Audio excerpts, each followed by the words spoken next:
So, ladies and gentlemen, the mid 1970s featured a very interesting comeback by a very talented vintage actress. I'm not going to say old, but very, very talented. Of course, it's got to be Gloria Swanson. Now, she eventually showed up in Airport in 1975, and this movie as well, which was a big hit on ABC, and of all things included Killer Bees.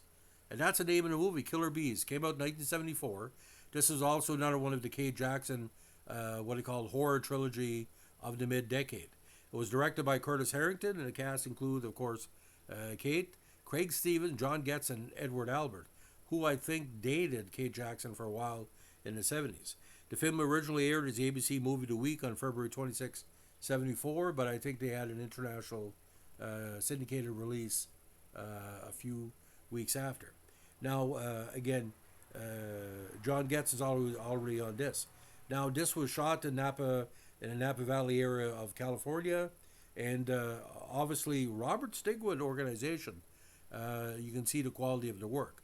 Now, in this one, Edward Van Bolen is estranged from his family and a winemaking business. His new girlfriend, Victoria Wells, has convinced him to return to the family at their winery near San Francisco to reconcile, despite Edward's warning that his family is eccentric and reclusive. Victoria is treated coolly by the family, but she nevertheless becomes involved in the family power struggle. She eventually discovers that the family is using the Africanized bee strain to improve yields at the winery. Now, Madame Van Bolen, a strong-willed woman and, of course, the matriarch of her family, played by Swanson, runs the family wine business. Her family refers to her as Madame. She also has a psychic link, which allows her control over the swarm of killer bees that reside in her vineyard. Van Bolen serves as the queen of the hive. There's no indication if she's having sex with the bees. Now, Victoria discovered that Van Bolen is using this power to kill people she perceives as a threat, but the family appears to refuse to accept this. Now, when Van Bolen dies under mysterious circumstances, and although law enforcement is highly suspicious, they are unable to obtain a search warrant to investigate further and close the case. Victoria and Edward plan to leave the family and return to their life as soon as their funeral was over. Now, during the Van Bolen funeral, the bees attack the church. Victoria is cut off and shepherded by the bees in the attic, housing their main hives. However, they do not attack Victoria. Rather than leave, Victoria returns to the winery, now accepted as a queen both by the family, who now call her Madam, and the swarm. So, again, Edward Albert plays the Edward character. Now, Don McGovern plays Matthias Van Bolen. The great Roger Davis plays Dr. Helmut Van Bolen. John S. Ragland plays Sergeant Jeffries. Liam Dunn plays Zeb Tucker. And, of course, a bunch of ABC participants. Now, Moria found the effects disappointed and the plot dull. It states that much of the movie keeps the bees off screen and focuses on the family drama instead. However, the twist ending was found to be interesting. The New York Times found the movie a tedious bore, stating the commercials advertising the movie to be more interesting than the film itself. Now, SF Weekly was kinder to the film. While it found that the effects are laughable, the scenes where Jackson and Swanson allow real bees to crawl on them to be creepy. It also liked the musical score by David Shire, and that avoids many of the cliches that other killer bee movies contain.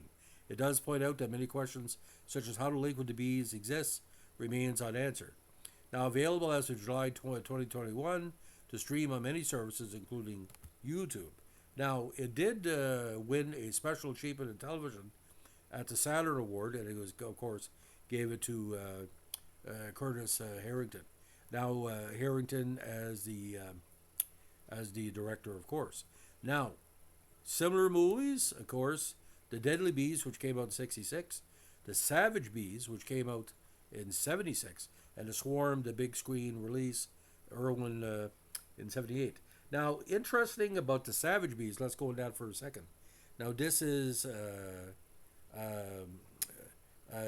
Don Kirshner Productions on NBC, and it was nominated, it did win for Outstanding Achievement in Film and Sound Mixing. Now, this one, it's a natural horror TV film directed and produced by Bruce Geller and written by Gordon Trueblood. The film stars Ben Johnson, who, of course, won an Oscar for Last Picture Show, and Horst Buchholz. It follows a swarm of killer bees threatening people during Mardi Gras in New Orleans. Of course, the great James Best is in this as well. Now, The Savage Bees premiered on NBC in the States on November 22nd, 76, as part of the Monday Night at the Movies. It was theatrically released 2 years later in the UK by Columbia Warner Distributors, April 23rd, 78. Now, a sequel called Terror Out of the Sky was directed by Lee Katzin and written by Gordon Trueblood and Doris Silverton. It appeared on CBS in the United States on December 26, 78. Pretty Weird for Christmas. Of course, Efren Zimbalist was in it, Dan Haggerty and Joey Tata of 9210 fame, as well as Richard Hurd. Again, the bee movies on TV, I don't know why the obsession, maybe the killer bees, theory of the mid 70s, but you see that was ABC and NBC. But I don't know exactly why you couldn't use the word killer bees, but using the word savage. Bees are neither killer nor savage. They're bees that sting and bees that don't sting.